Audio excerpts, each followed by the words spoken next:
Hello guys, welcome back to the channel YouTube demystify. और आज का जो हमारा टॉपिक है वो हमारे डिसिप्लिन स्पेसिफिक इलेक्टिव डीएसई से feminist perspectives on epistemology and ethics, and we will be reading Linda Birke's life as we have known it, feminism and the biology of gender. So हम सबसे पहले बात कर रहे हैं contemporary feminism and women's biology की, which is basically इस introduction में हम लोग ये समझने वाले हैं कि सोसाइटी में किस तरह से जेंडर और सेक्स के बीच में एक डिफ्रेंसिएशन था एंड कैसे बायोलॉजी जो है वो सेक्स को सप्रेस करती थी और सोसाइटी जो है वो जेंडर को सप्रेस करती थी। तो जो कंटेम्प्रेरी फेमिनिज्म है इसने ज़्यादातर किन आइडियाज़ को, किन अटेम्प्ट्स को अपोज करने की कोशिश करी है, जिन्होंने भी ऐसे अटेम्प्ट्स जिसके through with the help of biology जब विमेन को सप्रेस या ओप्रेस करने की कोशिश करी गई। जैसे कि बायोलॉजिकल डिटर्मिनिज्म की हम बात करें। बायोलॉजिकल डिटर्मिनिज्म क्या होता है? बायोलॉजिकल डिटर्मिनिज्म मतलब एक ऐसा फिनोमिना, एक ऐसा स्टैंस जो कि ये प्रूव करना प्रूव करता है कि क्योंकि विमेन और मेन की बॉडी अलग होती है, जेंडर्स के बीच में एक नेचुरल डिवीजन होता है, इसलिए कुछ चीज़ें हैं, कुछ ऐसी रोल्स हैं जो विमेन नहीं कर सकती, वो उसके केपेबल नहीं है कुछ पर्टिकुलर जॉब्स के। So biologically basically examples of crude biological determinism have not been hard to find, implicating everything from how we feel about our children or our sexuality to whether we are capable of particular jobs. These arguments have said that gender divisions are natural, the product of an underlying biological imperative that angry women could do little to change. For that reason, at least, feminists tended to reject such determinism. Women's liberation, after all, was a social movement predicated on the idea of change. In the first flush of enthusiasm, in the early 1970s, women did not intend to remain subservient to men, and they argued strongly that sex roles had nothing to do with biology and much to do with social learning. तो feminist जो थे उनका of course stance ये था कि जितना बोला जा रहा है ना, ऐसा कुछ बायोलॉजिकली है नहीं कि विमेन वीकर है या वो कुछ चीज़ें नहीं कर सकती, ये सोशल है। ये सब सोसाइटी ने क्रिएट किया है एक तरह से कि कुछ रोल्स जो है वो हटा दिए कि विमेन ये रोल्स नहीं कर सकती है। Besides the simple rejection of biological determinism, however, emerged other responses. Some feminists, for example, have argued that it is not enough just to reject the idea themselves, पर कुछ फेमिनिस्ट का कहना क्या था कि हमें पूरे साइंस के इंस्टीट्यूशन को समझना पड़ेगा, सिर्फ साइंस के कुछ आइडियाज़ को रिजेक्ट नहीं करना है, पूरे साइंस एज एन इंस्टीट्यूशन को हमें चेंज लाने की ज़रूरत है। बाकी फेमिनिस्ट जो है वो सोशल कंस्ट्रक्शन ऑफ जेंडर के ऊपर क्वेश्चन करने लगे कि किस तरह से सोसाइटी ने जेंडर के रोल्स को क्रिएट कर दिया है, एक जेंडर को दूसरे जेंडर से सुपीरियर और इन्फीरियर बताया है। तो जो बॉडी की रियलिटी है वो कहीं ना कहीं वेपराइज हो चुकी थी। मतलब जो विमेन का सोसाइटी में एक्सपीरियंस था उसका विमेन की बॉडी की रियलिटी से बहुत कम कनेक्शन बनते जा रहा था। मतलब जिस तरह से सोसाइटी में विमेन को एक्सपीरियंस मिलता था, मतलब इस तरह से देखा जाता था कि विमेन बायोलॉजिकली वीकर है तो उन्हें पढ़ने भी ना दिया जाए, उन्हें तो घर में रहने दिया जाए। फेमिनिस्ट ने काफ़ी तरह से रिस्पॉन्ड किया। Some seem to return to arguing essential beliefs in defense of particular politics, female biology and its potential for reproduction. For example, provided for some writers the core of female nature, the bedrock of who I am, which should not be ignored or subsumed into social learning. Female biology is also, others argued, in danger of potential takeover. क्यों potential take over? इसलिए क्योंकि ज़्यादातर major positions जो है वो mails ने ले रखी थी, सब कुछ मेल डोमिनेटेड था, डिसीजन मेकर्स मेल्स थे, हायर पोजीशंस पे मेल्स थे। विमेन को अगर हम बायो एथिक्स में भी जैसे हमने डिस्कस करेंगे, अगर हम we will discuss an article in the unit 4, उसमें भी अगर हम देखेंगे तो विमेन का रोल कहाँ तक था, वो नर्स बनी, मतलब वो नर्स के उसमें मिलेंगे। लेकिन हायर पोजीशंस पे मेडिकल प्रैक्टिशनर्स, फिजिशियंस जो है, सर्जन्स जो हैं, या फिर मेडिकल फील्ड में भी जो हायर डिसीजन मेकर्स हैं, वो सारी पोजीशंस पे, and not only in medical field, किसी भी फील्ड में साइंटिस्ट हो गए, पॉलिटिक्स हो गए, एवरीथिंग वाज वर मेल। और एक ऑफकोर्स कई लोगों का बिलीफ यही था कि अगर कुछ करा नहीं गया तो ये मेल्स जो है ये विमेन की बॉडी को कम्प्लीटली टेक ओवर कर लेंगे पूरी तरह से। Yet others believe that women were somehow closer to nature, more intuitively attuned to it, and so better be able to defend the earth and its life than men.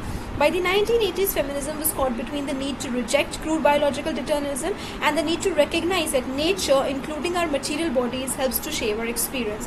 Yet, ambivalence about women's relationship to their biology is not unique to contemporary feminism. In this chapter, I shall examine some of the views expressed in earlier waves of feminism and how these relate to contemporary feminist attitudes towards biology. Although the content of criticism inevitably differs historically, as does its social effect, there are some recurring themes in feminist writing. तो हम 3 approach देख रहे हैं. एक approach क्या था जो 19th century में काफ़ी वो था कि साइंस को एज एन इंस्टीट्यूशन हमें चैलेंज करना है कि पूरा जो साइंटिफिक इंस्टीट्यूशन है वो ही एक तरह से गलत तरह से चल रहा है. दूसरा एक अप्रोच था कि हमें उसका सोशल कॉन्टेक्स्ट देखना है, साइंस का सोशल कॉन्टेक्स्ट हमें देखना है. और तीसरा एक अप्रोच था कि साइंस ठीक है एज एन इंस्टीट्यूशन ठीक है, लेकिन हमें उसका री इंटरप्रिटेशन करना है क्योंकि जो साइंस का इंटरप्रिटेशन हुआ है वो गलत ग्राउंड्स पे हुआ है. While I'm critical of such an essentialist view of gender, it has sometimes been politically expedient for feminists to make this claim. Contemporary feminism continues to be ambivalent about women's biology. In wanting not to be defined by it, feminists initially rejected it and argued, as did many others on the left, for social constructionism. कि अब time आ गया है कि society को reconstruct करना है, कि women को लेकर जो उनका परसेप्शन है सोसाइटी का उसे चेंज करने की ज़रूरत है. तो पूरी तरह से ज़्यादातर जो फेमिनिस्ट थे वो अभी भी यही सोचते, उनका एम्फेसिस ज़्यादातर किस पे था? To provoke reaction, not least because it seems to deny precisely those bodily functions by which women have always been defined. तो बायोलॉजी ने एक बार कुछ कह दिया, विमेन को एक रोल में फिट कर दिया एंड उसी तरह से विमेन को फिर देखा जाने लगा था. एक यही डिलेमा है. It serves to underline how much feminist like others tend to remain trapped in the old nature और द नर्चर डाइकोटमी. तो नेचर वर्सेस नर्चर डाइकोटमी वाला जो है कि बाय नेचर विमेन कैसी होती हैं एंड देन उनका सोशल कॉन्टेक्स्ट उन्हें कैसे, मतलब कुछ फेमिनिस्ट का कहना था कि नहीं, it is true biologically men and women are different, this is inevitable, ये चीज़ गलत नहीं है. और इसी वजह से विमेन जैसे कि they are closer to nature because they have reproductive powers and so on. तो ये डाइकोटमी मेंटेन थी कि कई फेमिनिस्ट भी इन दोनों स्टैंड्स के बीच में टॉर्न थे कि क्या है, मतलब विमेन कैसी एक्चुअली, हमें किस तरह से विमेन को ट्रीटमेंट होना चाहिए. Either we have seemed to reject nature and argued for nurture, or we have implicitly accepted that women have a specific essential nature. तो या तो कई लोगों ने क्या आर्ग्यू करा है कि नहीं, विमेन का एक पर्टिकुलर नेचर होता है, उनके कुछ स्ट्रेंथ्स होती है, कुछ वीकनेसेस होती है एंड उस तरह से उनका सोशल कॉन्टेक्स्ट होना चाहिए. और दूसरी तरफ कुछ फेमिनिस्ट का आर्ग्यूमेंट क्या था कि विमेन का नेचर कैसा भी हो, उनका सोसाइटल कॉन्टेक्स्ट जो है, उनका सोशल कॉन्टेक्स्ट जो है वो कम्प्लीटली सेम होना चाहिए to men. One reason for this entrapment is that biology tends to be seen as fixed and as an identifiable entity, and feminists have been just as good at making this assumption as everyone else. What feminism needs now, I will argue, is to develop a less rigid view of women's biology and tend to see it in terms of transformation or process of change. This is one component of what feminist writers have described as a feminist science. Feminist science का मतलब ये कि biology को बिल्कुल rigid तरह से ना देखकर अब उसमें चेंजेस लेकर आना, कि बायोलॉजिकली भी विमेन की बॉडी भी चेंज होती रहती है and it is these developments conscious attempts to change the structure of knowledge itself. तो बायोलॉजी चेंज करना इट डज नॉट मीन कि विमेन की बॉडी को चेंज करना है. टू चेंज बायोलॉजी मीन्स कि जिस तरह से नॉलेज कंस्ट्रक्ट करी गई है, जिस तरह से उसको व्यू करा गया है, हमें उस परसेप्शन को चेंज करना है, उस स्ट्रक्चर को चेंज करना है. And it the structure of knowledge itself, and that seemed particularly to characterize contemporary feminist discourse to differentiate from earlier waves of feminism. अब हम biology को if we define it, part of the problem for feminists has been the elusiveness of some of the terms. Not only is biology used to describe a set of physiological functions that characterize a particular species or individual, it is also used to define a particular discipline or study. तो biology को दो तरह से हम define करते हैं. एक तो है biology, जो study हम science में पढ़ते हैं कि what subject are you reading, what subject are you studying, I am studying biology. तो as a subject. और दूसरा biology मतलब कि एक इंडिविजुअल के फिजियोलॉजिकल फंक्शंस, उस पर्सन की बायोलॉजी कैसी है, विमेन की बायोलॉजी कैसी होती है. सो विमेन की बायोलॉजी मीन्स उनका जो फिजियोलॉजिकल स्ट्रक्चर है, बॉडी है, all of these things. The life sciences by which we tend to describe the life of nature. Biological determinism includes arguments that define social inferiority. Biological determinism क्या होता है कि socially हम women को inferior बता रहे हैं, socially हम women को नीचे बता रहे हैं men के. क्यों? एक biological basis की वजह से. Biological basis मतलब कि gender differences होते हैं, male and female different होती हैं, उनमें hormonal changes different होते हैं, डेवलपमेंट उनका अलग होता है, उनका एवोल्यूशन वगैरह अलग होता है। इस वजह से एक बेसिस, एक बायस होता है, बायोलॉजिकल बायस होता है कि मेन कुछ चीज़ें कर सकते हैं, विमेन कुछ चीज़ें कर सकती है। बॉक्स स्ट्रक्चर में मेन और विमेन को डाला जाता है कि what are the roles that are suited for men and what are the roles that are suited for women. तो बायोलॉजिकल बेसिस जो है इसने क्या करा है कि इंडिविजुअल के डेवलपमेंट पे बहुत बड़ा असर डाला है, क्योंकि सोशली इंडिविजुअल का डेवलपमेंट जो है वो इस बायोलॉजिकल बेसिस की वजह से बहुत ज़्यादा इफेक्ट हुआ है। एक अगर कोई विमेन है, ठीक है, it comes from various kinds of whisperings within, to borrow a phrase from contemporary sociobiology, biological determinism moreover defends and maintains relationships of power. तो बायोलॉजिकल डिटर्मिनिज्म की वजह से, जिसने ये टाइम टू टाइम एक्सप्लेन किया कि women की body अलग होती है, वीक होती है, विमेन ये चीज़ नहीं कर सकती, वो नहीं कर सकती, इस वजह से विमेन हमेशा से एक लोअर पोजिशन पे रही है। और बायोलॉजिकल डिटर्मिनिज्म की जैसे हम ज्यादातर जो रिलेशनशिप ऑफ पावर है वो हैंडल किसने करे हैं? मेल्स ने। पावर होल्डर ज्यादातर कौन है? Males. Telling is not simply that women and men are different due to their biology, but one is superior to the other. तो बायोलॉजिकल डिटर्मिनिज्म ने ये करा है कि मेल्स को फीमेल्स के सुपीरियर बताया है। और इसी वजह से बायोलॉजिकल डिटर्मिनिज्म क्या कहते हैं कि अरे फीमेल्स को तो हाई पोजीशन पे नहीं होना चाहिए, बैंक मैनेजर नहीं होना चाहिए, प्रेसिडेंट नहीं होना चाहिए। क्यों? क्योंकि उनके हार्मोन्स ऐसे हैं, वो बहुत मूडी होती है, कभी भी उनके रेजिंग हार्मोन्स की वजह से उनका मूड चेंज हो जाता है। इस वजह से उनको stable job position, higher decision making job positions पे नहीं होना चाहिए। और ये रीजंस थे बायोलॉजिकल डिटर्मिनिज्म की वजह से, जिस वजह से मेल डोमिनेंस जो है वो और ज़्यादा बढ़ता गया। Another problem with the deterministic literature that feminism criticizes is that it allies the concept woman with that of female.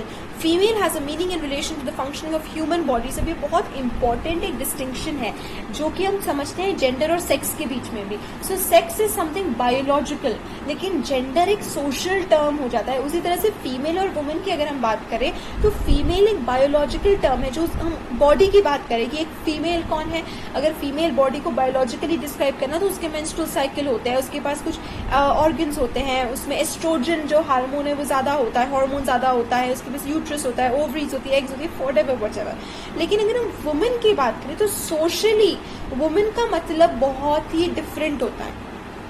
तो वुमेन का सोशल मीनिंग होता है and it is socially constructed and historically contingent. एक distinction upon which much contemporary feminist theorising rest is that between sex and gender.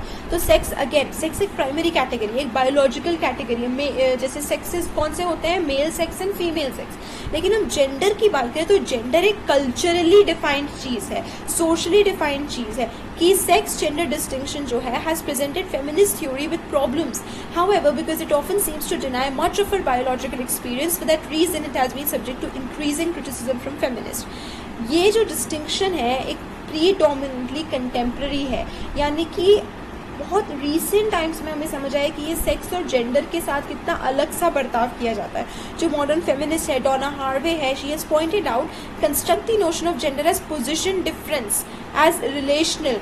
Looking back at earlier feminist reactions to biological determinism requires that we acknowledge a somewhat different use of the concept of sex from the concepts typically used by feminists now. As much of the 19th century writing arguing up for or against biological determinism relied on a rigid concept of sex, which included that we might now call gender। तो biological determinism भी जो है वो बहुत ही rigidity के ऊपर based था कि सेक्स जो है, फीमेल सेक्स जो है वो इन्फीरियर होता है, ज़्यादा वीक होता है, उसके पास ज़्यादा फिजिकल स्ट्रेंथ नहीं होती, उसके हार्मोन्स बहुत ही रेजिंग से होते हैं, बैलेंस से होते हैं, इसलिए वो स्टेबल पोजिशंस पे नहीं होना चाहिए। All of this is done by sex and biological determinism. In 1891, for example, Eliza Linton wrote an article arguing against feminist demands and for accepting of women's role in maternity। तो ऐसा नहीं है, हमारे पास feminist भी काफ़ी diverse रहे हैं। जैसे कि एलिजा लिंटन ने एक आर्टिकल लिखा था कि no, women are better caregivers। maternity की अगर हम बात करें, मदरहुड की बात करें तो women are the best mothers। females or males cannot be good mothers। That is not true, of course, but we're trying to understand कि वो एलिजा लिंटन का क्या कहना था कि विमेन जो है वो बेटर मदर्स है, बेटर केयर गिवर्स है।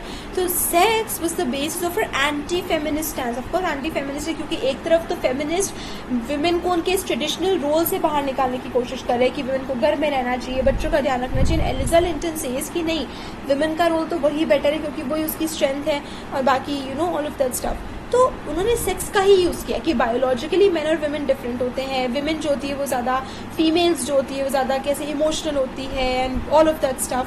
So this question of women's political power is from beginning to end a question of sex, and all that depends on sex, its moral and intellectual limitations, its emotional excesses, its personal disabilities, its social conditions. It is a question of science, and science is dead against it. Sex, the biological substrate, was the overriding category in discussions of the woman question in the late 19th century, as well as in the emerging investigations of homosexuality. The more mutable notion of gender as a product of social learning was much less evident than it is today. Discussing ideas of biological determinism, however, I intend to use the modern concepts of sex and gender despite their problems. So sex और gender के काफ़ी problems थे, बहुत ही बायस से terms थे. Female sex हो गया, women हो गया, तो gender of course social term, sex जो है वो बायोलॉजिकल टर्म है. So it was a very biased approach towards both these terms. Feminist opposition to biological determinism criticising the science. तो फेमिनिस्ट ने क्या करा, सबसे पहले तो बायोलॉजी को तो क्रिटिसाइज करा ही, लेकिन साथ ही साथ साइंस एज एन इंस्टीट्यूशन को क्रिटिसाइज करा कि कैसे ज़्यादातर जो फेमिनिस्ट है 19th सेंचुरी के, उन्होंने बायोलॉजिकल डिटर्मिनिज्म के अगेंस्ट आर्ग्यू किया कि एक इंपॉर्टेंट स्ट्रैटेजी उनकी क्या रही है कि कोई एविडेंस नहीं है आपके पास प्रॉपर बायोलॉजिकल डिटर्मिनिज्म को सपोर्ट करने का, या बायोलॉजिकल डिटर्मिनिज्म के थ्रू ये बोलने का कि हाँ बायोलॉजिकली मेल्स एंड फीमेल्स अलग होते हैं, मेल्स तो सुपीरियर होते हैं, ज़्यादा स्ट्रॉन्ग होते हैं, ऑल ऑफ दैट स्टफ. ये यूजुअली किस फॉर्म में रहता है, ये इस तरह से आर्ग्यू करा जाता है कि बायोलॉजिकल डिटर्मिनिस्ट स्टेटमेंट्स जो है वो बैड साइंस के ऊपर रेस्ट करते हैं. मतलब कि आप बायोलॉजिकल डिटर्मिनिज्म को गलत को कैसे ठहरा रहे हैं, ये बोल के कि साइंस ही पूरा गलत है, यानी साइंस का तरीका ही पूरा गलत है. तो साइंस से जो आउटकम निकल के आ रहा है बायोलॉजिकल डिटर्मिनिज्म वो भी गलत है. एंड दैट गुड साइंस जो है उसका बहुत ही डिफरेंट इंटरप्रिटेशन निकल के आएगा. तो ये नोशन की मैस्कुलिनिटी या फेमिनिटी जो है वो पर्टिकुलर इंडिविजुअल की प्रॉपर्टी बताती है, masculine, feminine. Women and men is in part a product of the 19th century. Prior to that, beliefs about gender may have been less rigidly dichotomous and more subject to change. कि gender notion बदलता था, लेकिन 19th century के बाद से तो gender और भी ज़्यादा स्ट्रिक्ट हो गया, और भी ज़्यादा रिजिड हो गया. तो लुडिमा जॉर्डनोवा जो है, she argues that writers of the 18th century were more inclined to believe that everyone had some elements of both masculinity and femininity. कि एक समय था, मतलब इसके पहले 19th century के पहले लोग क्या बिलीव करते थे कि हर इंडिविजुअल में थोड़ा मैस्कुलिनिटी और फेमिनिटी दोनों होता है, जिसमें मैस्कुलिन ज़्यादा है वो मेल है, जिसमें फेमिनिटी ज़्यादा है वो फेमिनिन है, फीमेल है. लेकिन और क्या हो गया, थोड़े मतलब 19th सेंचुरी के बाद ये और ज़्यादा रिजिड हो गया. So the debates about the desirability of education of women echoed these beliefs. Women may have been weak or silly, but this was the product of social injustices. कि women को अगर restrict करके रखा गया है, so it is not because of biology, but society ने women को restrict करके रखा है. तो एक sexual double standard था. Similarly was interpreted early in the 19th century as meaning that the rules were different for men and women, and not that there was a natural difference between men and women. तो देखो कि men और women के लिए rules भी अलग हो गए. Later it was natural differences that were held to blame, but by the end of that century and certainly in the 19th century, beliefs about gender had become more rigid and dichotomous. तो और भी ज़्यादा mail और female के बीच में, या फिर women और मेन के बीच में डिवाइड और भी ज़्यादा बढ़ गया था, और ज़्यादा डाइकोटोमस हो गया था, स्ट्रिक्ट डिवीजन हो गया था कि मैन ये कर सकता है, वुमेन ये कर सकता है. मैन को बाहर जाके कमाना है, वुमेन को बाहर जाके बिल्कुल भी अर्न नहीं करना है, उसे घर पे ही रहना है, उसे बच्चों का ही ध्यान रखना.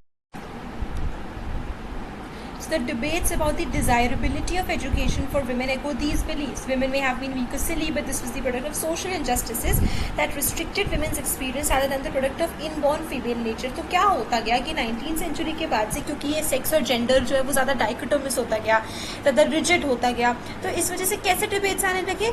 अब जैसे हमने बात की कि ल्यूडमिला जॉर्डनोवा ने क्या बोला था कि मैस्कुलिनिटी और फेमिनिटी दोनों ही प्रॉपर्टीज़ हर इंडिविजुअल में प्रेजेंट होती है, लेकिन रिजिडिटी बढ़ने के कारण, एंड ये चीज़ ऑफ कोर्स काफ़ी पहले से भी एग्जिस्ट कर रही थी, ऐसी डिबेट्स की विमेन तो वीक होती हैं, सिली होती है, उनमें ऐसे हार्मोन्स प्रेजेंट नहीं है, हॉर्मोन्स प्रेजेंट नहीं है, उनकी तो प्रॉपर वो स्ट्रेंथ नहीं है, उनकी इतनी इंटेलेक्चुअल कैपेसिटी नहीं है, इसलिए उनको एजुकेशन नहीं देना चाहिए.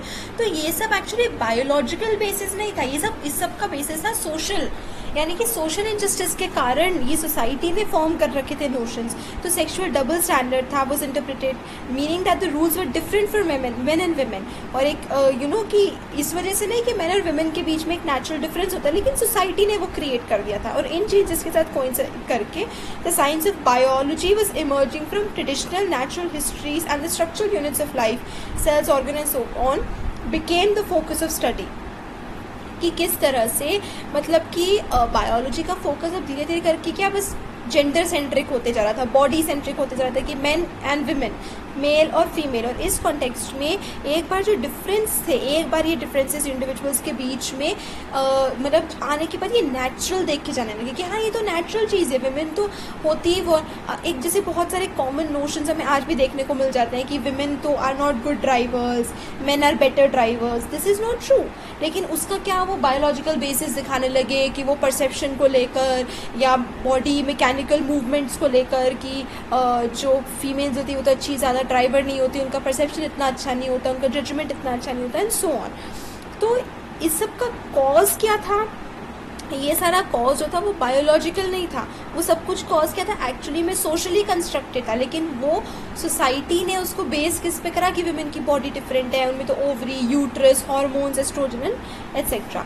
तो 19th सेंचुरी के मिडिल तक, बीच तक, मतलब बिटवीन द मेडिकल और बायोलॉजिकल साइंसेस का यूज़ करा जाने लगा, बायोलॉजिकल साइंसेस का यूज़ करा जाने लगा जेंडर को दिखाने के लिए, जेंडर डिफरेंसेस को दिखाने के लिए, क्या चीज़ें विमेन के अंदर की वीकनेस दिखाने के लिए बायोलॉजी का यूज़ करने लगा। तो बार बार विमेन को बताया जाता था कि अरे विमेन तो बहुत जल्दी बीमार हो जाती है, या कुछ भी ऐसे काम करने से विमेन के रिप्रोडक्टिव हेल्थ में बहुत ज़्यादा डेंजरस हो जाता है। तो बायोलॉजिकल आर्ग्यूमेंट्स जो है उन्होंने ज़्यादातर दो फॉर्म्स ली कि ये कि या तो विमेन जो है वो वीक ही है, इन्फीरियर है क्योंकि उनके फीचर्स ऐसे होते हैं, उनकी बॉडी ऐसी होती है, उनकी फिजियोलॉजी ऐसी होती है, या फिर उनका फिजियोलॉजी ही खुद से वीक है। मतलब या तो विमेन के अंदर ऐसे फीचर्स होते हैं जो उनको उनकी फिजियोलॉजी को वीक बना देती है, या विमेन की फिजियोलॉजी अपने आप में बॉर्न ही विमेन वीक होती है। तो एक ऐसे समय पर विमेन बहुत स्ट्रगल कर रही थी कि वो हायर एजुकेशन कर सके, बहुत सारी चीज़ें मतलब।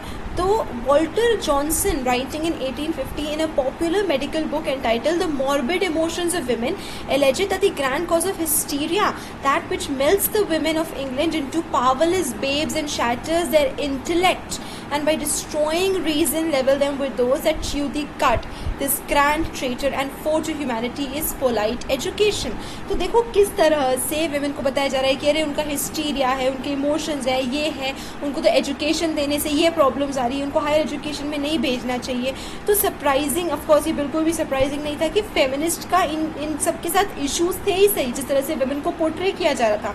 Mrs E.B. डफी ने एक रीजॉइंडर पब्लिश किया 1874 में to Edward Clarke's much discussed sex in education. अब क्लार्क जो थे वो मेडिसिन के एक प्रोफेसर थे हार्वर्ड यूनिवर्सिटी में, और उन्होंने एडवर्ड क्लार्क ने एक बुक लिखी थी। उस बुक में उन्होंने क्या आर्ग्यू करा था कि फीमेल बायोलॉजी के कारण बहुत सारी ऐसी चीज़ें हैं जो फीमेल्स नहीं कर सकती हैं, और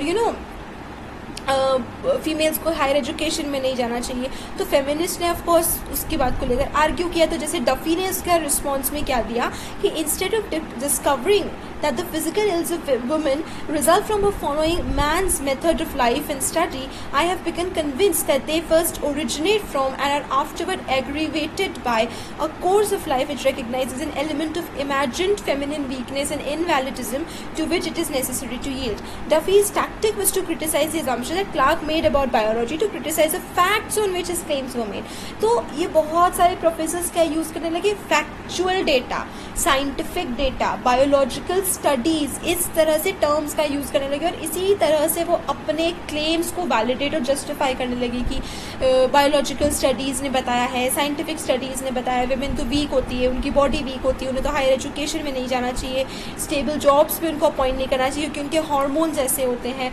So, for instance, when Clark claimed that each generation following the law of hereditary transmission has become feebler than its predecessor, Duffy pointed out that the actuarial tables indicate a trend towards greater longevity, hardly an indicator of enfeeblement. ये पूरे इसमें मतलब article में बहुत सारे ऐसे examples बहुत सारे देखने को मिलेंगे। सो इट इज़ बेटर कि आप नोट करते जाए कि कौन से फेमिनिस्ट ने या एंटी फेमिनिस्ट ने क्या बुक में क्या कहा था। Of course it's not necessary कि सारी चीज़ें लिखी याद करें, but these are the different examples क्या मेजर स्टडीज़ या मेजर वर्क्स प्रोड्यूस हो रहे थे उस समय। एंटोनेट ब्राउन ब्लैकवेल एक और फेमिनिस्ट थी जिनका अपोजिशन था, जिन्होंने साइंटिफिक क्लेम्स की वैलिडिटी को अटैक किया था कि ये साइंटिफिक जो आप क्लेम्स करते हैं कितने जस्टिफाइड है, कितने वैलिड है, कितने सच है कि कितना हम इनको मानना चाहिए कि नहीं। तो 1875 में उन्होंने पब्लिश किया था the sexes through out nature, और उन्होंने डार्विन और स्पेंसर के एक्सप्लेनेशन के रिस्पॉन्स में उसको करा था। चार्ल्स डार्विन और मतलब डार्विन एंड स्पेंसर तो बहुत फेमस नेम्स है, like natural selection, evolution, adaptation, everything. और उसमें उन्होंने पॉइंट आउट किया था it is to the most rigid scientific methods of investigation that we must undoubtedly look for a final and authoritative decision as to women's legitimate nature and functions, but science has not yet made the feminine constitution and its moral functions a prolonged and careful study. तो of course Antoinette ने पूरी तरह से उसको oppose किया कि science ने तो अभी तक वुमेन के ऊपर इतनी प्रॉपरली स्टडी ही नहीं की है कि हम उनके साइंस के सारे क्लेम्स को मान लें। तो ब्लैकवेल ने काफ़ी आर्ग्यू करा कि एवोल्यूशन के थ्रू, मतलब ये जो डार्विन और स्पेंसर के क्लेम्स है कि एवोल्यूशन के बाद तो मेन सुपीरियर बन गए, विमेन की बॉडी वीक ही रह गई, इसके अगेंस्ट ब्लैकवेल ने बहुत अच्छी तरह से आर्ग्यू करा। Believes in the complementarity of the sexes were the cornerstone of much biological determinism at the time, including ideas about the evolution of sex itself, कि कैसे जो मेल सेक्स है वो ज़्यादा एवोल्यूशनाइज था, ज़्यादा सुपीरियर था, ज़्यादा बेटर था, एडवांस्ड एक सेक्स था। Blackwell's strategy of response, like that of many of the feminists, relied on similar beliefs about gender difference to those of her opponents, but used evolution to argue a more feminist case. For Blackwell, nature was the basis not of women's inferiority but of equality within difference। कि उसी nature को use करके Blackwell prove करना चाह रहे थे कि women और मेन के बीच में डिफरेंस ज़रूर है, बायोलॉजिकल डिफरेंस एग्जिस्ट कर सकता है, लेकिन इसका मतलब ये नहीं कि वो अनइक्वल है, वो फिर भी इक्वल है और दोनों जेंडर्स इक्वल है। तो हम आप ये डिफरेंट स्टैंसेस देख सकते हैं, क्योंकि जैसे कि लिंडा बर्ग ने डिस्कस किया था क्या डिफरेंट स्टैंसेस, किसी ने एवोल्यूशन का यूज़ करा, किसी ने साइंस का यूज़ करा, किसी ने अगेंस्ट साइंस का यूज़ करा, किसी ने हार्मोन्स का यूज़ करा, बहुत सारे अलग अलग फैक्टर्स का यूज़ करा वुमेन के रोल को डिफाइन करने के लिए। एक बहुत सस्टेन्ड चैलेंज था to prevailing ideas of biological determinism came by the end of the 19th century, particularly from psychology, as more women were accepted into graduate schools. Women such as Helen Thompson Woolley and Letta Stetter Hollingworth in the USA carried out research on psychological differences between men and women and challenged the widespread assumptions that differences were large and rooted in biology। तो किस तरह से जब psychology के field में women enter करने लगी तो उन्होंने खुद ने स्टडीज़ करी ये प्रूव करने के लिए कि ऐसे कोई साइकोलॉजिकल डिफरेंसेस एग्जिस्ट करते नहीं, तो बायोलॉजिकल claims ऐसा claim करते हैं। As Rosalind Rosenberg has observed, in focusing on sex, they contributed in an important way to the trend towards environmentalism in American psychology. For most psychologists, the female sex represented the limiting case in how seriously they could question biological determinism. To doubt that the physiological basis of feminine psychological differences was considerably to loosen the keystone of the arch of biological determinism. लेकिन इस perspective से contemporary feminist critiques की अगर हम बात करें, जिन्होंने science के इंस्टीट्यूशन को क्रिटिसाइज करा, हम देख सकते हैं कि बहुत सारी चीज़ें अब चेंज हो गई है। मतलब 19th century फेमिनिस्ट के कंपैरिजन में जो कंटेम्प्रेरी फेमिनिस्ट थे उनके आर्ग्यूमेंट का पॉइंट अब बहुत कुछ चेंज हो गया था। पहले फेमिनिस्ट जो थे वो सिर्फ बायोलॉजी को क्रिटिसाइज कर रहे थे, फिर वो मूव करे तो उन्होंने पूरी तरह से साइंस को क्रिटिसाइज करा, साइंस के क्लेम को क्रिटिसाइज करा, और उसके बाद हमने देखा कि किस तरह से उन्होंने फिर इंटरप्रिटेशन ऑफ साइंस को क्रिटिसाइज करा कि साइंस तो हो सकता है ठीक है, लेकिन साइंस को जिस तरह से इंटरप्रेट करा गया कि ठीक है मेन वेमेन के बीच में डिफरेंसेस है, लेकिन उसको सोसाइटी ने जैसे इंटरप्रेट करा है वो गलत है। To many feminist writing today similar arguments are counterpose good science, a more equitable interpretation of facts. For instance, to bad science do not get far enough. For them science should not be portrayed as morally neutral. Radical critiques the inadequacies of science। तो contemporary feminist critics जो है biological determinism के, वो और ज़्यादा critical है of the assumptions undermining science। It is not only a question of how well or badly the science is practiced, but also of the values that are embedded in कि science को socially किस तरह से पढ़ा जाता है, या society ने social context ने science में कैसे values embed करे हैं। तो science इन critiques में morally neutral नहीं है, morally biased है। और वो बायसनेस क्यों है? क्योंकि साइंस को प्रैक्टिस करने वाले जो लोग हैं, साइंस की जो पोजीशन साइंस में जो डिटर्मिन करने वाले लोग हैं वो ऑफकोर्स मेल्स हैं, तो साइंस में एक बायस है। इस पार्ट में In part, this approach owes its origin to the radical critiques of science that emerged during the 1960s and early 1970s in the wake of the Vietnam War. तो 1953 में and उसके बाद से जो वियतनाम वॉर हुआ था जिसमें America ने अटैक किया था वियतनाम पर, feminist critiques today usually point to the ideological function served by biological determinism and how such arguments arise from a science embedded in particular society. तो feminist का use करने लगे कि कैसे ये देखो, ये साइंस की ज़्यादा रेडिकल क्रिटिक है. रेडिकल क्रिटिक मतलब एक्सट्रीम एंड पे जाके वो पूरी तरह से साइंस को क्रिटिसाइज कर रहे हैं कि साइंस क्योंकि एक पर्टिकुलर सोसाइटी तक ही डिफाइंड था, इस वजह से साइंस में बहुत सारे प्रॉब्लम्स हैं. जैसे वियतनाम वॉर को America was a great country back then, super power था, ये था, बट उन्होंने इसी तरह से वियतनाम वॉर को उनकी तरफ से जस्टिफाई किया था. But later it was discovered that Vietnam war was wrong. Americans ने बहुत एट्रोसिटीज़ करी थी. तो इसी तरह से उन्होंने यूज़ करा फेमिनिज्म में कि कैसे बायोलॉजिकल डिटर्मिनिज्म है जो साइंस है, क्योंकि एक अमेरिकन साइकोलॉजी, अमेरिकन इंस्टीट्यूशन, तो वहाँ का जो एक नोशन था साइंस का वही हर कोई फॉलो कर रहा था, विच वॉज रॉन्ग. ये तो मतलब ज़रूरी नहीं है कि if science has said something it is absolutely right. क्यों? क्योंकि साइंस खुद ही मॉरली न्यूट्रल नहीं है, अनबायस्ड नहीं है, जो कि साइंस को होना चाहिए. Yet awareness of the political context is not exclusive to late 20th century distrust of science. Frances Power Cobbe, for example, questioned in 1888 why science should address the woman question at all. Of all the theories current concerning women, she wrote, none is more curious than the theory that it is needful to make a theory about them. Cobbe was not only an outspoken feminist, she was also an ardent supporter of the Victorian anti-vivisection movement. This was the cornerstone of late 19th century radical criticism of science, evoked largely in response to what was perceived as a threat of the growing power of the medical profession. Science was seen as meddling dangerously in health and nature. In this perception, the anti-vivisectionists were allied with movements opposing vaccination and the implementation of the Contagious Diseases Acts. अब देखो किस तरह से वो एक एक करके use कर रहे थे डिफरेंट फिनोमेना को, डिफरेंट इवेंट्स को, to criticise science to its extremes. Extreme criticism science का करने के लिए. अब हम एंटी विविसेक्शन मूवमेंट की हमने बात की. What is the anti vivisection movement? Anti vivisection movement का मतलब है, देखिए पहले क्या होता था, साइंटिफिक रिसर्च में एनिमल्स का यूज़ किया जाता था, और वो भी जिंदा एनिमल्स को पकड़ के उनके ऊपर वैक्सीन्स का यूज़ किया जाता था टेस्ट करने के लिए, कि पहले उनको वो डिजीज़ दी जाती थी, मतलब कोई भी एक डिजीज़ पहले उनमें इंड्यूस करी जाती थी, फिर उसके उनके ऊपर वैक्सीन्स का यूज़ करके देखा जाता था कि वो वैक्सीन कितनी इफेक्टिव है. So this was a very wrong use की किस तरह से हम एनिमल्स को अपने फ़ायदे के लिए यूज़ कर रहे हैं, उनकी सेफ्टी, और ये मॉरली रॉन्ग है कि एनिमल्स बोल नहीं सकते. इसका मतलब ये नहीं है कि we use them live animals के ऊपर रिसर्च करना. तो ये कुछ ऐसे इवेंट्स थे जिनका यूज़ करा फेमिनिस्ट ने कि जब मेडिकल प्रोफेशन इतना फंडामेंटली मॉरली रॉन्ग हो सकता है कि वो लाइव एनिमल्स को यूज़ कर रहा है सिर्फ अपने रिसर्च पर्पसेस के लिए, उनको इतना हार्म पहुँचा रहा है, इतना हर्ट पहुँचा रहा है, then how can we be 100% sure कि साइंस की जो क्लेम है विमेन को लेकर वो भी बिल्कुल गलत है. What if they are also discriminating against women? So इस फोर्सेस में बहुत स्ट्रॉन्ग था, मतलब फेमिनिस्ट जो थे उन्होंने बहुत ज़्यादा इस मूवमेंट्स में पार्टिसिपेट किया. The treatment of women by medicine that was enshrined in the contagious diseases acts paralleled in many ways the treatment of animals within physiological research, and feminists were particularly active in both campaigns. Still, neither were exclusively feminist concerns. Indeed, the anti-vivisection movement drew support from people who were avowedly anti-feminist, and some feminists were opposed to anti-vivisection. The anti-vivisection movement जो था, of course, feminist में उसमें support किया, उसमें participate किया, लेकिन इसका मतलब ये नहीं है कि वो पूरी तरह से फेमिनिस्ट था. It was not completely feminist.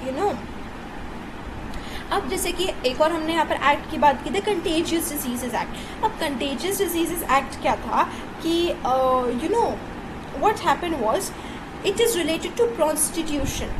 जो मिलिट्री थी, जैसे अमेरिकन वॉर हमने देखा, कोल्ड वॉर में हमने वियतनाम वॉर देखा. तो कोल्ड वॉर में Vietnam war was one of the Wars जो कि एक्चुअली फुल स्केल पे वॉर हुआ था. नाउ ऐसे केसेस में हमें क्या देखने को मिलता है कि जो मिलिट्री थी, now what the military used to do is they were highly engaged with the prostitutes.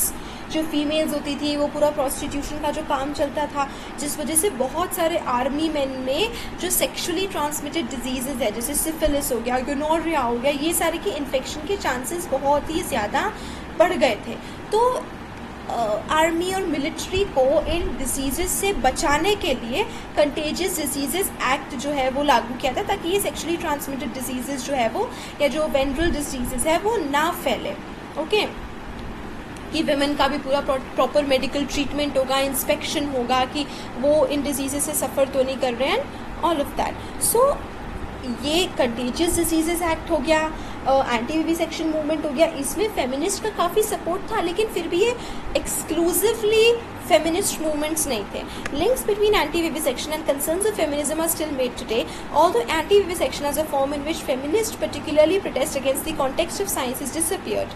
The links rather have been forged mainly through the position of women and animals as objects of science, कि कैसे उन्होंने animals का चोरी कि जैसे animals को भी science अपने मतलब के लिए यूज़ कर रहा है, रिसर्च के लिए, विमेन को भी वैसे यूज़ करता है, are closer to nature and subject matter of the science of biology. The links are made most clearly in ecofeminist writing, the concern of which is primarily with the common exploitation of nature, the environment and the women. तो eco feminism एक नया phenomena emerge होकर आया। Eco feminism मतलब कि कैसे science जो है वो नेचर, मतलब साइंस या सोसाइटी जो लोग हैं वो एनवायरनमेंट को भी एक्सप्लॉइट कर रहे हैं, नेचर को भी एक्सप्लॉइट कर रहे हैं, साथ में विमेन और उनकी पोजीशन को भी एक्सप्लॉइट कर रहे हैं। Although 19th century anti-vivisectionists were often feminist, the equivalent social movements today overlap much less. There is relatively little concern with feminism in the animal rights literature, and similarly relatively little concern in feminist circles with issues of animal rights. In particular, the rapidly expanding literature of feminist science and epistemology has hardly considered the animal question at all. तो धीरे धीरे करके anti-vivisection movement में हालांकि feminism ने काफ़ी ज़्यादा support किया, लेकिन feminism में हमें बहुत ज़्यादा of course animal रिलेटेड जैसे एंटी विविसेक्शन मूवमेंट से रिलेटेड ज़्यादा चीज़ें नहीं मिलती हैं। One reason for this, Barbara NOS has suggested is that contemporary feminism is only superficially critical of science. तो उसका एक रीज़न बारबरा ने क्या बताया कि जो कंटेम्प्रेरी फेमिनिस्ट है वो एक्चुअली में साइंस से क्रिटिसाइज नहीं करते हैं, सुपरफिशली बहुत ही ऊपर लेवल पे वो साइंस को क्रिटिसाइज करते हैं। It takes at face value at least some of its premises about human relationships to nature. In particular feminist have uncritically embraced the subject nature subject-object division between humans and animals, an attitude inherited from Western scientific tradition as a whole. Objectifying portrayals of animals continue to be accepted as true. A second effect, although not a necessary one, of the identification of women with nature animals, evident in much ecofeminist literature, is however a tendency towards essentialism, of which feminists are rightly critical in other contexts. This too was a feature of at least some 19th century feminist writing about women and their biology, but it was arguing more than women were essentially different from men.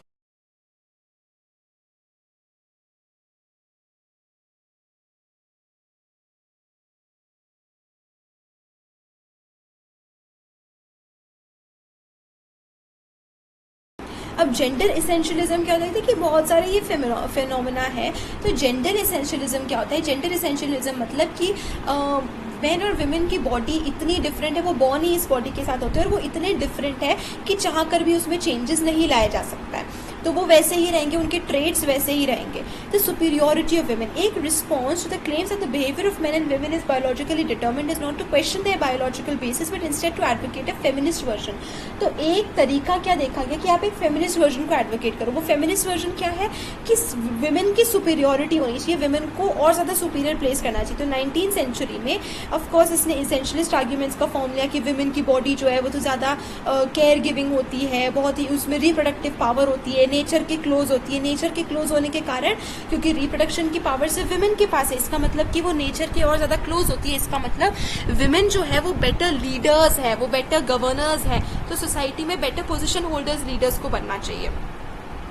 Some even extended this to an apocalyptic feminism that saw women's allegedly better qualities, कि क्योंकि वो procreate कर सकती है, मतलब women के पास better qualities है, ज़्यादा patient होती है, ज़्यादा stable होती है, ज़्यादा strength होती है। Eliza Farnham, for example, used physiology to argue in 1864 for female superiority. Life is exalted in proportion to its organic and functional complexity. Women's organism is more complex, क्योंकि women का organism ज़्यादा complex होता है, मतलब वो ज़्यादा functional होता है, उसके पास ज़्यादा strength होती है, अगर हम कंपेयर करें बाकी किसी बीइंग के साथ या मेल्स के साथ हम कंपेयर करें, मतलब वुमेन की पोजीशन जो है वो सोवरन पोजीशन है, रूलिंग पोजीशन पे एज कम्पेयर टू मेल्स। तो इस तरह से फेमिनिस्ट वर्जन आया। ये जो नोशन है of a special female nature और even superiority was particularly prevalent towards the end of the 19th century, emerging out of the increasing separation of public and private spheres. Feminists were quick to challenge the notion of true womanhood that restricted women to domestic sphere, but they did so without ever quite losing the basis of that notion in essential features. The belief that women by nature were more morally underlay, for example, कि किस तरह से वो prove करने लगे कि अरे by nature women जो है वो ज़्यादा मॉरली करेक्ट होती है, मॉरली प्रॉपर होती है, इसलिए विमेन की सुपीरियोरिटी होनी चाहिए सोसाइटी में। और कैसे उन्होंने कंटेजियस डिजीज एक्ट वगैरह रिलेटेड कैंपेन्स की भी। तो women and men were widely believe to have quite different sexual natures. Men sexuality was spontaneous, कि मेन तो बहुत ईजिली गुस्सा कर लेते थे, स्पॉन्टेनियस थे, एडवेंचरस से थे, और इसलिए बेटर डिसीजन मेकर्स कौन थी? विमेन। क्योंकि बहुत सारे फेमिनिस्ट के लिए this was the basis of the believe that women were naturally more moral, कि विमेन नेचुरली ज़्यादा बेटर थी, ज़्यादा मॉरल थी, और इसी वजह से मोरालिटी का जो जिम्मा है, कस्टडायन है, वो विमेन को देना चाहिए, कि विमेन है जो इंश्योर करेगी कि सोसाइटी में मोरालिटी फॉलो हो रही है कि नहीं। तो मतलब basically women were the guardians in society and should have been the guardians in society, क्योंकि morally they are superior. The resultant purity campaigns, unlike later feminist activities, did not try to open up opportunities for women to enter men's domains. Rather, they were geared to encouraging men towards the kind of chastity expected of women. Feminists did, particularly in the USA, the cult of domesticity became transformed into the ideal of female superiority and the doctrine of separate spheres into the attempted invasion of the masculine world, not simply by women but potentially even more revolutionary in its impact by womanly values. कि males को ना mails capable नहीं है lead करने के लिए, और वुमेनली values को डोमिनेट करना चाहिए सोसाइटी में। तो इसके दो नोटवर्दी कॉन्सिक्वेंसेज हमें देखने को मिलते हैं। सबसे पहले क्या था कि मेटर्नल मिस्टीक के ऊपर एम्फेसिस करा गया था, कि जैसे मदर होती है, मेटर्नल इंस्टिंक्ट्स होती है, मेटर्नल क्वालिटीज़ होती है। और सेकेंड जो था वो था विमेन की स्पेशल क्वालिटीज़, कि विमेन के पास कुछ ऐसी स्पेशल क्वालिटीज़ होती है जिसकी वजह से हमें विमेन को प्रेफर करना चाहिए, विमेन को सुपीरियर प्लेस करना चाहिए। Most feminist at the end of the 19th century expressed some support for eugenics both in Britain and the USA. अब जैसे बहुत सारे फेमिनिस्ट क्या करने लगे, यूजेनिक्स को सपोर्ट करने लगे। अब यूजेनिक्स का मतलब ये है कि हम जेनेटिक जो हमारी क्वालिटी है उसको इम्प्रूव कर सकते हैं, हमारे जीन्स को इम्प्रूव कर सकते हैं। तो जो यूजेनिक मूवमेंट है वो किसके ऊपर रिलाई करते थे? Social Darwinism and the believe कि फिजिकल और मेंटल लेवल जो है ह्यूमैनिटी का उसको इंक्रीज करा जा सकता है, उसको उसकी क्वालिटी को बढ़ाया जा सकता है, बेटर किया जा सकता है। तो फेमिनिस्ट के लिए अपील टू फोल्ड था। सबसे पहले क्या था, यूजेनिक्स ने क्या प्रपोज किया था कि advance advocated control of the population, की किस तरह से उनके जीन्स को की क्वालिटी को बढ़ा के हम बर्थ कंट्रोल में कैंपेन्स, मतलब कि हम किस तरह से क्वालिटी और बढ़ा सकते हैं। So in the first place eugenics advocated control of the population, demand which echo the voices of feminist involve in campaigns for birth control. कि यूजेनिक्स क्या बोला था? जेनेटिक क्वालिटी को बढ़ाने का मतलब। तो इस तरह से फेमिनिस्ट ऑलरेडी बर्थ कंट्रोल की बात कर रही थी, तो यूजेनिक्स के साथ कि ज़्यादा कंट्रोल्ड होगा, ज़्यादा बर्थ जो है वो मोर रेगुलेटेड होगा।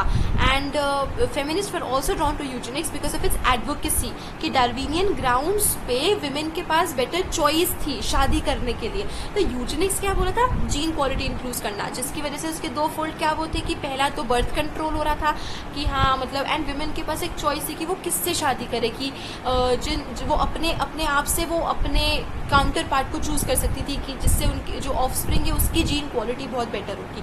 तो इस वजह से यूजेनिक मूवमेंट जो था उसको फेमिनिस्ट ने काफ़ी सपोर्ट किया, क्योंकि ये थोड़ा सा फेमिनिस्ट को स्ट्रेंथ दे रही थी। यूजेनिक मूवमेंट जो था वो एम्बिगुअस था, मतलब कि उसने यूजेनिक मूवमेंट बहुत ज़्यादा सपोर्ट कर रहा था, नहीं कर रहा था फेमिनिज्म को, वो इतना क्लियरली सपोर्ट नहीं कर रहा था। Tending to place motherhood and emancipation in opposition to one another and opposing reforms that would allow women independence. तो यूजेनिक मूवमेंट फेमिनिज्म को सपोर्ट नहीं कर रहा था, लेकिन फेमिनिज्म यूजेनिक मूवमेंट को सपोर्ट कर रही थी। Contemporary feminists tend to abhor any idea that smacks of eugenics. Not only does eugenics conjure up images of Nazi selection of the unfit and the fit, but it implies a very rigid biological genetic determinism. तो eugenic क्या था कि बहुत ही ज़्यादा कि offspring जो होगा उसकी पूरी क्वालिटी कंट्रोल, उसके कैसे फीचर्स होने चाहिए कि एक प्रॉपर सिलेक्शन के बाद जो ऑफस्प्रिंग होगा वो एक सुपीरियर होगा अपने ही रेस के लोगों से।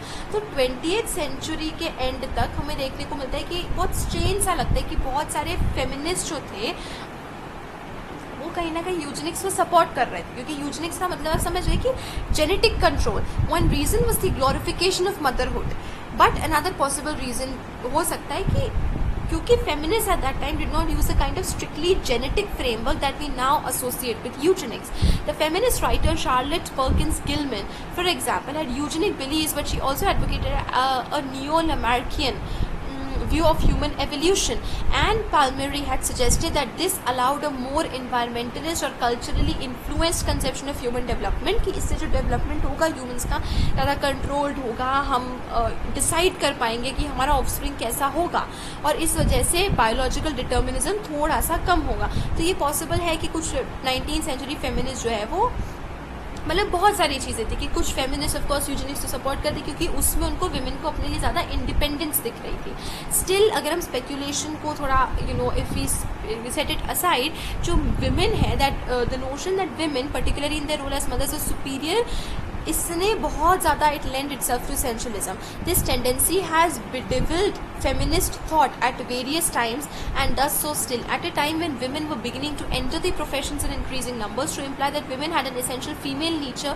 was problematic, yet we must recognize that to imply an essential nature was sometimes a useful strategy. 19th century feminist क्या कर रही थी, अपने ही फीमेल नेचर का यूज़ करके बता रही थी कि हाँ फीमेल्स जो है वो ज़्यादा सुपीरियर होते हैं, and did so in order to argue for better education, कि क्योंकि फीमेल का नेचर ऐसा होता है, वो ज़्यादा सुपीरियर होता है, तो फीमेल्स को ज़्यादा एजुकेशन मिलनी चाहिए। जैसे कि Mary Wollstonecraft century before, they believe that education enabled women to be better mothers, कि एजुकेशन मिलने से वुमेन ज़्यादा बेटर मदर्स बनेगी। और इस तरह से रैडक्लिफ हॉल जो है followed Havelock Ellis in the believe कि होमोसेक्सुअलिटी जो थी वो इनबॉर्न थी, वो वुमेन मैन का लेना देना नहीं था, वो ऑलरेडी विथ बर्थ वो एक इन्फेंट में होती थी और एक एसेंशियल क्वालिटी होती थी, जिससे कि एक मैन ना तो मतलब हाफ मैन है हाफ वुमेन है। To encourage this belief was to encourage greater social tolerance. तो इन सब से वो social tolerance बढ़ाना चाहते थे. It was however the push for equal rights in the public sphere, particularly in the professions and higher education, rather than feminist reliance on essentialist theories that shifted emphasis away from notion of separate spheres. It was also the equal rights tradition that by enabling women to enter scientific professions broke the link between women and their opposition to science in the anti-vivisection movement. Not until much later would feminists again begin to question its science itself in any systematic way. The dilemma returns contemporary feminism and biological determinism. अब contemporary feminist जो थी 1960s में, उन्होंने क्या assumptions को challenge किया कि जो जेंडर रिलेशंस थे वो राइट भी थे, वो नेचुरल भी थे, और जो फेमिनिस्ट थे of previous generations had done, one response of contemporary feminist was to reject any interference that biology might be involved and to point to the powers of social structures including science itself in generating gender divisions. तो उनका एक बहुत important ये चीज़ थी कि उनका जो response है वो पॉलिटिकल रिस्पॉन्स रहे, तो it generated reaction both from with in feminism and from its opposition, मतलब फेमिनिज्म एंड उसके ऑपोजिशन दोनों तरफ से हमें यहाँ पे रिस्पॉन्स देखने को मिलता है। अब इसका कोर जो था उसमें प्रॉब्लम क्या था, equal rights tradition which emphasises the social construction of gender, minimises differences. There have been two significant effects of this on contemporary feminist thought. First, it implicitly ignores the reality of body and body differences.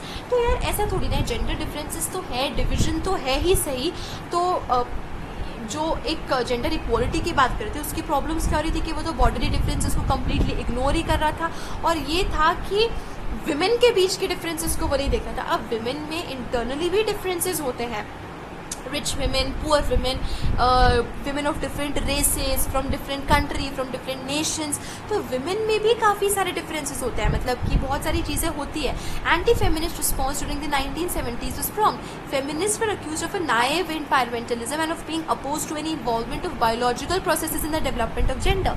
तो opposition क्या था कि वो biology का inclusion ही नहीं होने दे रहे थे डेवलपमेंट के लिए। feminist जो थे वो बहुत सारे अलग अलग तरीके से खुद भी रिस्पॉन्ड कर रहे थे। एक रिस्पॉन्स ये था कि हमारी जो अंडरस्टैंडिंग है बायोलॉजी की वो सोशली कंस्ट्रक्टेड है, मतलब हम बायोलॉजी को एक अनबायस तरीके से देख ही नहीं रहे, हम बायोलॉजी को बहुत ज़्यादा सोशल स्ट्रक्चर से मतलब एक व्यू कर रहे हैं।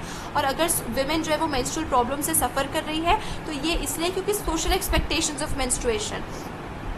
दूसरा रिस्पॉन्स क्या था कि एक फेमिनिस्ट इसेंशियलिज्म का रिटर्न हमें देखने को मिलता है, जो कि बायोलॉजिकल फंक्शंस को ही सेलिब्रेट नहीं करता, लेकिन ये भी इम्प्लाई करता है कि विमेन का जो नेचर है वो इनहेरेंट है और सुपीरियर भी है. सो 20th सेंचुरी फेमिनिस्ट जो है were caught till the old impasse, if not nurture then nature. तो ये जो नर्चर वर्सेस नेचर की सोसाइटी या सोशल कॉन्टेक्स्ट या फिर बायोलॉजी या फिर विमेन का नेचर, इसके बीच में वापस से 20th सेंचुरी में हमें यही डिबेट डिलेमा देखने को मिलता है. कंटेम्प्रेरी फेमिनिज्म जो है has gone further than its predecessors in trying to meet that challenge. Recent French feminist writing, for example, has tried to incorporate a concept of the body and its meaning into feminist accounts of gender and psychoanalysis. The French feminist Louise Irigaray, for example, argues that women's oppression lies not merely in social and economic structures but in the very language and processes of thought that epitomize our culture. कि सिर्फ society में नहीं, मतलब हमारी language में हर तरह से women को ऑप्रेस करा गया है, और इससे ब्रेक फ्री करने के लिए विमेन को अपने रूट में जाके अब सब कुछ समझना पड़ेगा कि वो कैसे डिफरेंट है, कैसे सेम है, उनकी स्ट्रेंथ्स क्या है, और उनको अपनी बॉडी को, फीमेल सेक्सुअलिटी को डिस्क्राइब करने के लिए अलग तरीके ढूंढने पड़ेंगे. उनकी बहुत सारी जो राइटिंग है it remain trapped in essentialism, as Lynne Segal has pointed out. This account of sexual experience in the female imaginary is one which exists outside the changing social institutions like the family, most readily interpreted as strengthening and celebrating traditional gender ideologies of fundamental biological difference between women and men. One factor that contributes to that entrapment is that theories of gender tend to be based on an assumption of passivity. We become victims of either cultural conditioning, कि हमारी language में भी, जैसे अगर बहुत सारी studies है, psychological studies अगर हम देखें तो उसमें हमेशा अगर हम एक नॉर्मल पर्सन की बात कर रहे हैं तो हम उसमें ही का यूज़ करेंगे, he behaves in certain way because of this reason. तो वहाँ पर ही की जगह शी भी यूज़ कर सकते हैं, क्योंकि हम यहाँ पर सिर्फ मैन या वुमेन की बात नहीं कर रहे, हम एक बहुत ही जनरल कोई भी बिहेवियरल पैटर्न की बात करें, लेकिन वहाँ पर यूज़ क्या होगा, ही का यूज़ होगा. Okay, so are the imperatives of our genes, but the fixity is most apparent in relation to how we think about our biology. Most people simply do not think about biology in terms of process and change. So to admit the body into feminist theorizing has typically implied static constraints. The body is simply there. And just because feminism has always been about challenge and change, stasis does not fit well with our theories. There are obviously some things about the body that are relatively fixed. Unless and until reproduction is possible entirely without human bodies, then female bodies will bear children. तो बहुत सारी चीज़ें हैं biology में, हमारी bodies में जो fix है, जो कि चाह कर भी हम चेंज नहीं कर सकते, लेकिन बहुत सारी चीज़ें हैं जिसमें चेंजेस लाए जा सकते हैं. तो हमारी अगर हम रिप्रोडक्टिव बायोलॉजी की बात करें, वो मतलब एक तरह से स्टैटिक है, क्योंकि हाँ वुमेन ही रिप्रोडक्शन कर सकती है, लेकिन फिर भी हमारी अंडरस्टैंडिंग स्टैटिक नहीं है.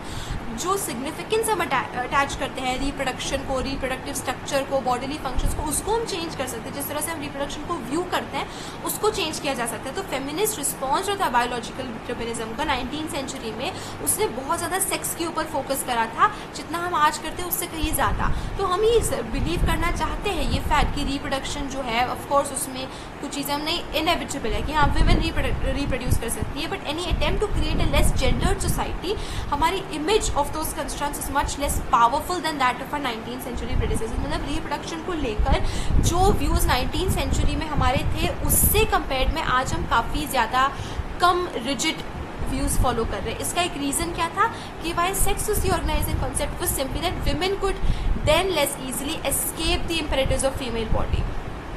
और उसका सिंपल क्या तरीका था, मैरिज ही अवॉइड कर दो. Today, with arguably more freedom to make reproductive decisions, we seem reproductive potential as more malleable. Transformation and change, moreover, are part of biological processes. The body is never a static, unchanging thing, nor does it exist in splendid isolation. तो ऐसा नहीं है, body change होती रहती है, बहुत सारी चीज़ों फैक्टर्स के साथ वो एसोसिएट करती है, चेंज आते हैं उसमें, हमारी सोसाइटी सोशल कॉन्टेक्स्ट में बॉडी एग्जिस्ट करती है, और हमें बहुत ज़्यादा ध्यान इस चीज़ को देना है हमारी बॉडीली प्रोसेसेस का, एंड आर अफेक्टेड बाय किससे वो अफेक्ट हो रही है, किसको अफेक्ट कर रही है, उसके ऊपर किसका अफेक्ट पड़ रहा है, हमारे एक्सपीरियंसेस का. तो gender is not an Edifice built upon a biological dichotomy. ऐसा नहीं है कि जेंडर जो है वो मेल फीमेल मतलब एक बहुत ही रिजिड सा डिवीजन के ऊपर बेस्ड है. नो, हमारा जो एक्सपीरियंस है, हमारा जो जेंडर बेसिकली टर्म है, ये आया ही सोसाइटी से है. Feminist writing has recently begun to include discussion of how biological processes throughout our lives might become part of how we conceptualize both sex and gender. There are several potential consequences of this. First, to understand how biology as transformation can contribute to the deconstruction of the sex gender duality. कि biology को better समझने से हम जो sex और gender के बीच में division करते हैं वो बहुत कुछ टूटेगा, और ये कि जब हम इस बायोलॉजिकल सेक्स के फिक्सिटी को तोड़ेंगे, जो ये फिक्स कर रखा है हमने, सेक्स का फिक्स कर रखा है, ये हमें दोनों इंडिविजुअल्स को उनके यूनिक तरह से देखने में हेल्प करेगा कि दोनों के अपने पाथवेज है, दोनों का अपना डेवलपमेंट अलग तरीके से होता है. जो ये सिंपलिस्टिक डुअलिटीज़ है सेक्स और जेंडर की तरह, gloss over that variation and ignore individual developmental histories. मतलब हम सेक्स और जेंडर अब इतना ज़्यादा डिवीजन, इतना ज़्यादा डिफ्रेंसिएशन कर रहे हैं कि कहीं ना कहीं हम डेवलपमेंट उनका नहीं देख पा रहे हैं और उनकी इंडिविजुअल क्वालिटीज़ नहीं देख पा रहे. तो ये जो शिफ्ट है ये और भी ज़्यादा हमें salient in the context of contemporary emphasis on differences with in feminism.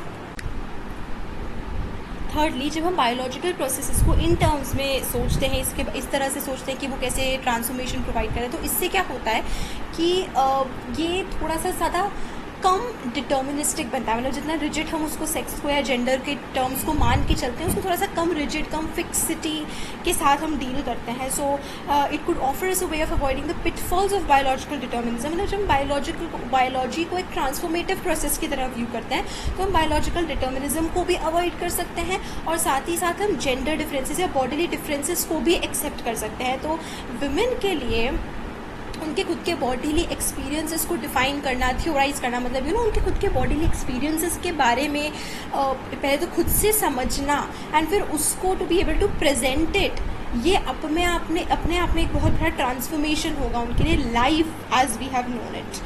So still bodies को कॉन्सेप्चुलाइज करना, बायोलॉजिकल प्रोसेसेस को, ये इजी नहीं है कि हम उनको ऐसे कॉन्सेप्ट्स में पुट करें, थ्योरीज़ में पुट करें, उनको वर्ड्स में पुट करें. और यहाँ पे क्योंकि ऑफकोर्स विमेन के लिए अपनी बॉडी के बारे में बात करना वो was never easy as easy जितना हमें लग रहा है. तो it was a very difficult thing. और काफ़ी हमने आज भी देखा है कि पीरियड्स के बारे में, मेंस्ट्रुअल साइकिल्स के बारे में हम ओपनली नहीं डिस्कशन कर पाते हैं. तो I do not mean something that is synonymous with interaction. It is now quite fashionable among biologists to disavow extreme biological determinism and to point out how, for example, genes and environment interact. They do, but I'm arguing for a stronger meaning than that implied by interaction, which usually allows in principle that components can be separated. This is like saying that oil and water interact if mixed up, but they can easily be separated. Suzanne Oyama has stressed that there remains in scientific thought a stronger residue of preformationism such that any apparent uniformity is still seen to be provided in constraining genes. Interaction, she has pointed out, is no answer to the nature-nurture problem. A solution that combines encoded nature with various doses of contingent nurture is no solution at all. Ideas of transformation are certainly evident in the history of biology. 18th century preformationism was rooted by emerging ideas of epigenesis in embryology and most noticeably evolutionary theories fundamentally about change. तो जैसे कि Suzanne ओयाना भी हम note कराए कि सिर्फ interaction करके हम बात कर रहे हैं, जैसे कि हम बॉडी को डिफाइन कर सके, कॉन्सेप्चुलाइज कर सके. This is not enough. Women का nature what is the nurture is basically जिस इन्वायरमेंट में हम वुमेन को ग्रो करते हैं, मतलब women grow and सीखते हैं, learn everything, the society, the environment. Thus, the behavioral science on which much feminist theories draws have not tended to espouse epigenetic ideas and popular beliefs. Armed with pop sociobiology, now equate evolution with essences. Some versions of epigenesis of developmental transformation in which the individual, and here his body is an active agent, is essential to thinking about the body in general, or about sex gender in particular. Even sex itself, the anatomical dichotomy by which children are classified at birth, is itself something that emerges from the interaction of various processes and influences during fetal life. तो ये जो interaction हो रहा है, this is a very important phenomena अगर हम देखें so. And this interaction is something जो कि कितनी सारी चीज़ों में हो रहा है, मतलब हमारी बॉडी हमारे इन्वायरमेंट के साथ इंटरैक्ट कर रही है, हमारा बिहेवियर है, ये all of this is a result of the interaction. Nor are are adult body experiences given the events with the world as is my desire to write articles. That is not, I would emphasise to say that my experiences of that cycle are entirely socially constructed. What I'm saying is that the biological events themselves are a product of engagement. So what they are trying to say is that जो biology जिस तरह से हम view करते हैं, it's not so much as biology, but what happens is कि वो एक तरह से हमारा इंटरेक्शन है, हमारे इन्वायरमेंट के साथ हमारा इंटरेक्शन है। तो हमारी बायोलॉजी भी जो है, जिसको हम साइंटिफिक उसके ऊपर बेस कर रहे हैं, it is basically again the result of N interaction और द रिज़ल्ट ऑफ मतलब हमारे इन्वायरमेंट के साथ, लोगों के साथ, ये सब इंटरेक्शन का ही अलग रिजल्ट है। Transformative viewpoints are, I would agree, essential if we are to understand how gender is constructed without denying the reality of body. They are also essential to feminist interpretations of how science itself might change. तो इसका मतलब ये नहीं है कि हम completely bodily differences को ignore कर दें। ट्रांसफॉर्मेशन तभी आएगा जब हम इस बॉडी डिफरेंस को भी एक्सेप्ट करेंगे। The feminist criticisms of science have taken various forms. Almost most critics emphasize 2 points. तो 2 मेजर क्रिटिसिजम्स जो फेमिनिस्ट ने साइंस को लेकर करे हैं वो है, पहला जो है वो रेडिकल क्रिटिक्स ऑफ साइंस के साथ ही ओवरलैप करता है कि साइंस जो है वो अपने आप में ही, मतलब साइंस जो है वो मॉरली न्यूट्रल नहीं है, वो बेसिकली सोसाइटी का ही एक रिफ्लेक्शन दिखाता है जो उसको नहीं करना चाहिए। And the second is that if patriarchal and capitalist science is what develops in this society, then what feminists want to work for is the creation of a feminist science, कि patriarchal science की जगह एक feminist science जो है वो होना चाहिए in place of that, a successor science to what we have now. Yet in the pluralist politics of feminism in the 1980s, creating successor science projects has been an idea fraught with problems. As Sandra Harding has pointed out, many of these projects are universalizing the experience of all women becomes the basis for a feminist successor science. कि science में हमें women experiences को भी include करना है। Much of the discussion about women, feminism and science have argued that the points that women, because they share a non-privileged position in the world, will inevitably bring to science a different perspective. क्योंकि science में अभी तक women का inclusion हुआ नहीं है, इसलिए science में women के आने से एक बहुत ही different perspective साइंस को मिलेगा। So argument has gone, what we should seek in is a science that incorporates the way of knowing as well as a dominant viewpoint. लेकिन हार्डिंग क्या आर्ग्यू करते हैं कि कोई वुमेन है ही नहीं जिसका सोशल एक्सपीरियंस अपील कर सकता है। There are instead women of all kinds of different programmes and experience. तो कोई एक वुमेन नहीं है, बहुत सारे डिफरेंट वुमेन हैं, सारे डिफरेंट विमेन के एक्सपीरियंस, और वुमेन विद विमेन के experiences. Recognising these fractured identities as crucial both to further development of feminist theory and to theorising about science. कि हम जब बात कर रहे हैं विमेन की भी बात कर रहे हैं, तो of course women are of many kinds, belonging to many backgrounds, to many social settings. Women में भी बहुत सारे आपस में differences हैं. Universalizing, moreover, is just what science does in its production of knowledge. कि science क्या कर रही है? Individuals को ध्यान में रखते हुए बस एक major dominating सा व्यू पॉइंट कैरी करिए, जो कि गलत है। हम ए बॉडी को इंडिविजुअल ट्रैजेक्टरी में इमेजिन करना है, स्टडी करना है, और ना कि एक कॉमन व्यू पॉइंट में। हमें साइंस को एक ऐसी प्लेस बनाना है कि डाइवर्स लोगों के व्यू पॉइंट्स भी उसमें आ सके, allowing for diverse endpoints, fractured identities, but also challenging the wisdom of conventional explanations in science. By assuming universality, science rarely admits to differences such as those between individuals. So science की एक और criticism ये है कि science जो है वो differences को नहीं अकाउंट में कर लाता है। एक मेजर कॉमन व्यू पॉइंट को इंक्लूड कर लेना is not, it should not be the path of science. Whatever disagreements there are within contemporary feminism, there are 2 points on which feminist critics of science would broadly agree. First, there is a need to think about ways of transcending the mire of nature versus nurture and the associated sex-gender duality. तो एक तो ये है कि हमें इस duality, dichotomy, जो difference है उसको हटाना है, और दूसरा साइंस को खुद को चेंज होना चाहिए। तो एक तो मैं ये nature versus nurture, sex versus gender, biology versus society, biology not versus society, but yes, इसको एक तो हमें हटाना है, और दूसरा साइंस को अपने आप में बदलना है, जिससे कि वो सिर्फ यूनिवर्सल एक्सपीरियंस की बात ना करे, लेकिन उसमें इंडिविजुअल एक्सपीरियंस भी आए। हाउएवर, 2 चैलेंजेस है जो कंटेम्प्रेरी फेमिनिज्म को there are these two challenges that take contemporary feminism rather further than its predecessor. Biological determinism अभी भी एक प्रॉब्लम है जो कि फेमिनिस्ट को टैकल करना है जहाँ पर भी होती है, और where contemporary feminism goes noticeably further is in its insistence that science is inherently problematic. यहाँ पर फेमिनिस्ट बहुत प्रॉब्लम फेस करते हैं ये प्रूव करने में कि साइंस अपने आप में, साइंस का इंस्टीट्यूशन थोड़ा सा गलत है. Some of our 19th century predecessors challenged the authority of science in the struggle for anti-vivisection, but it did so partly on rather essentialist grounds because of their nature. Women were more moral and not driven to such cruelty. Indeed, it was that belief that helped the demise of the movement as more women fought to enter medicine on equal terms with men. More of them came to defend the use of animals in experiments. The challenges from the anti-vivisectionists at the turn of the century was moreover one addressed primarily to the practice of science.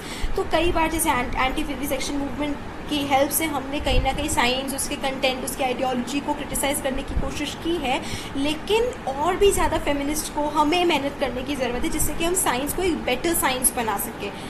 So corollary of that is that if the way in which men practice science in the laboratories could be changed, then we would have a better science. But that does not go far enough for many feminist critics today, and perhaps that is the strength of contemporary feminist criticism. Their ultimate goal is to transform. Science को ही पूरा transform करने की ज़रूरत है, जो कि एक difficult task है, but of course it is a process.